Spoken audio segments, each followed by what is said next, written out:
Hey folks, it's your favorite Canadian info wrangler back at you again through the power of the interwebs. And here we are coming at you with our, I guess technically second, of the one byte variety. This is the first one. So here we are with your very first one byte Linux review.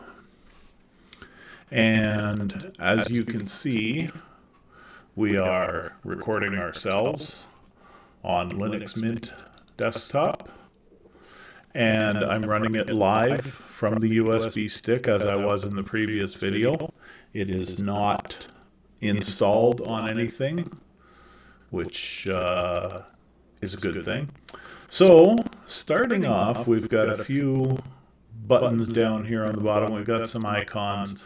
You can see this bottom left one here. This is your menu button, and to those of you more familiar with Windows, it would be akin to your start button. Then we have Files, Firefox web browser, and the terminal. The terminal is where you go if you ever have to enter commands. I'm not going to do any because I don't know of any that we might need to do, but I will give you one little tip. Anytime you ever open the terminal, always do this when you're finished. EXIT. Don't just close the window. Exit terminates the terminal properly. If you close the window, it can cause stability issues, and after doing that too many times, it can just crash on you, and you don't want that. I hope my volume is good because, I'm not recording on my Byte desktop where I have my volume finally figured out. So things are a little different on the Linux desktop, or on the Mint desktop, I mean. But I did go into the sound settings and tweak it a little bit, and then I did 3 test videos just to hopefully get it right. So I hope it all sounds good. Anyway, the last icon here is because I'm running OBS Studio. So that's what that is. And then up here at the top, we've got our option to install Linux Mint. And this is my portable drive. So we go into the menu here, and we see we've got some quick buttons down the side. We've got Firefox web browser again. We've got our software manager, so you can jump right into that instead of having to go into administration and find the software manager. It's right here. And then we also have preferences. Oh, no, that's system settings. I'm sorry. System settings in the control center. So let's open that up and see what that's all about. Well, what do you got here? We've got our appearance, we've got our preferences, we've got all these options that we have some of them in Windows and some of them in Mac OS, but more of them in Linux. There's more customization that you can do to make the look and feel of your Linux desktop, pretty much exactly how you want it to look and feel. Pretty handy that way. Another icon to the terminal, and then we have our files. And I don't need that right now. So, then we can lock the screen so that you have to enter your password before you can get back in. And that's very similar to how you can probably still do it in Windows 11 and 10. I just haven't seen it anywhere, but it probably is there. But in Linux, anyway, it used to be like this in Windows XP. I remember that, and maybe even Windows 7. You could just lock your terminal and walk away from your computer, and nobody would be able to log in without your password. And this one here, this is to log out, which means you have to enter your username and password to get back in. And then, of course, these are the shutdown options, which gives us cancel, restart, and shut down. We're going to cancel that, of course. Now, as you see here, all our applications are categorized. So we've got accessories, things like your calculator, character map, which some people still use, disks. Will show you all the disks on your system. I've got quite a few.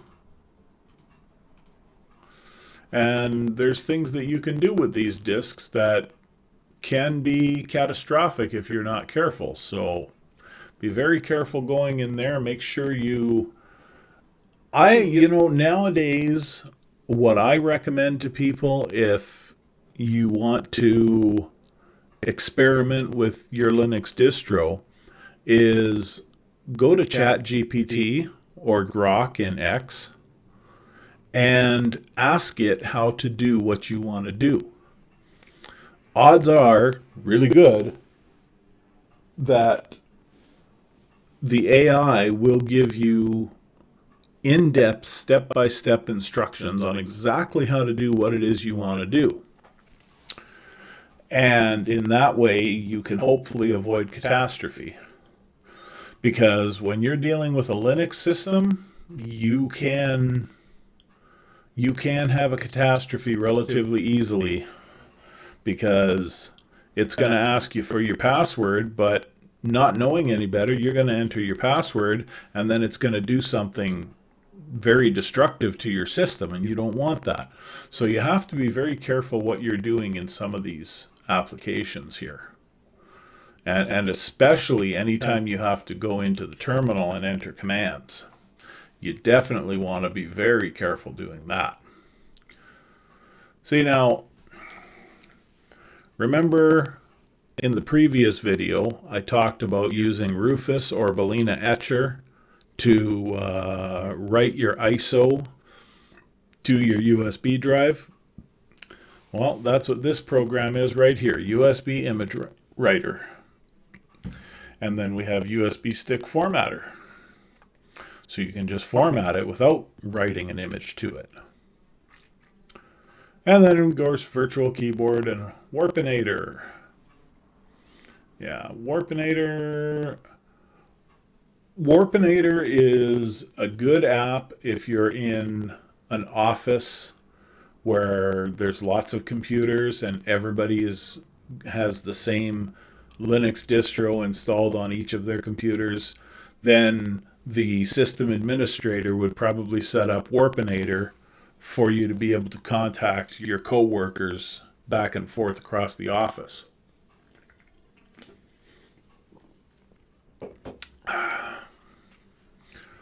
Then we go into graphics. We don't have much there right now, but you could install GIMP. Now, GIMP is not a nice word when you're talking about a handicapped person. That's a very not nice term. But in this case, that's not what GIMP is referring to. And it's spelled with if I remember correctly, it's a small g and then a capital IMP. And it stands for GNU Image Manipulation Program. Okay, so it has nothing to do with people with disabilities. But you could install that. You could also install Blender. That's another free one. Yeah, there's all sorts of stuff. I mean, when you get into the software manager, you'll be blown away by how much stuff there is out there that you can potentially install on your computer. Now we've got the Firefox web browser here, Thunderbird Mail. I don't use mail server. Of course I use a mail server. I don't use mail clients. I mostly use Gmail, but regardless of that, even if I was using tbaytel.net or rogers.ca, I don't like using an email client because I find it's too easy. If you have multiple email addresses, if you put them all in that client, it's too easy to get mixed up and send things to the wrong people. Transmission. Transmission is a BitTorrent client. However, you can download QBitTorrent, and that's the one I prefer to use. I'm talking about downloading this stuff, but I'm not going to be doing much of it because we're running live. We're not running, it's not installed on my computer. So we've only got a certain amount of memory to deal with. We don't really want to be installing a whole bunch of apps. And then we have LibreOffice pre-installed. So that's nice. And Celluloid is a video player. And then you have Hypnotics is, it's a TV app. Okay. And then you can install those missing media codecs that I mentioned in the previous video.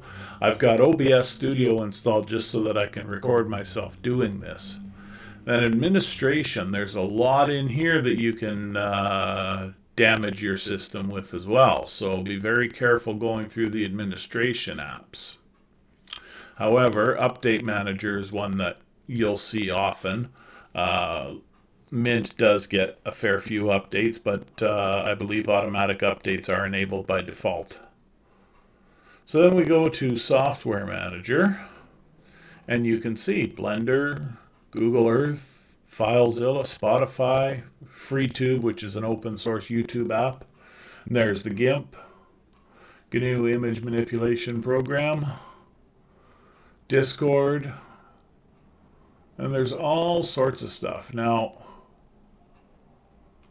we have to find a solitaire game. So, there's KPAT, and that's the KDE desktop version of Patience, which is a package of solitaire games. And we can't install that while we're running live. More's the pity. Boot repair. That's something you may or may not need to use at some point. If you decide to install Linux beside your current Windows installation, you might screw things up and have to use the boot repair.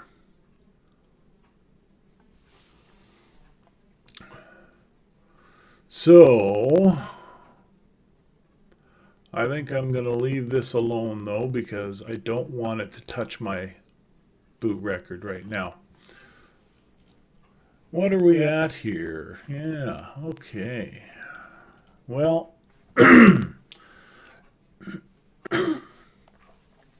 so I can't really say, I don't think this one really qualifies as a 1-byte Linux review because I've had and been using Mint for a couple of years now. I use it on my laptop downstairs. I was using it on this system for quite a while before I discovered Byte. But what I will say about Mint is it's good. If, like me, you want to be able to play some games, like the games that you saw on my desktop earlier, like Starfield and Cyberpunk 2077 and Star Wars The Old Republic even, if you want to be able to do that, then you're better off going with Byte. And that's my opinion for now. It might change after I review CachyOS or CachyOS. But for right now, I would say Byte if you want the games. If you're not concerned about the games, though, Mint is a really good option for anybody wanting to get away from the Microsoft architecture and get away from the clutches of the data mining operation that Windows has become.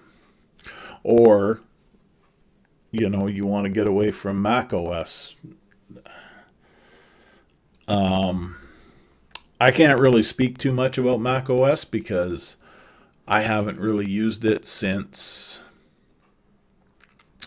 10.4, I believe. I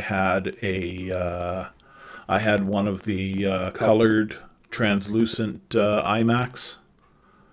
Mine was Bondi Blue, and it had a G3 PowerPC processor in it, and it ran, I think it was either 10.6 or 10.4. It wouldn't go any higher than that. It wouldn't, if I tried to install 10.8 or 11, it would tell me that my hardware was not supported. So, aside from using iOS on my iPhone and my iPad, I haven't used Mac OS since those days. So I can't really talk too much about Mac OS being a data mining operation, but iOS certainly is. And I will say that, Windows definitely is. So if you want to get away from that, Linux Mint is a healthy option. I think it's, aside from Byte for the gaming, I think Linux Mint is probably the best option for anybody who wants to switch away from Windows or Mac OS. And with that having been said, I believe that concludes my One Byte Linux review for the week. And God's willing and Daffy Duck willing, we'll see y'all in the next video. If you like this one, give it a like, please subscribe, and consider commenting. It all helps the channel. And I'll see y'all next week. Ciao for now.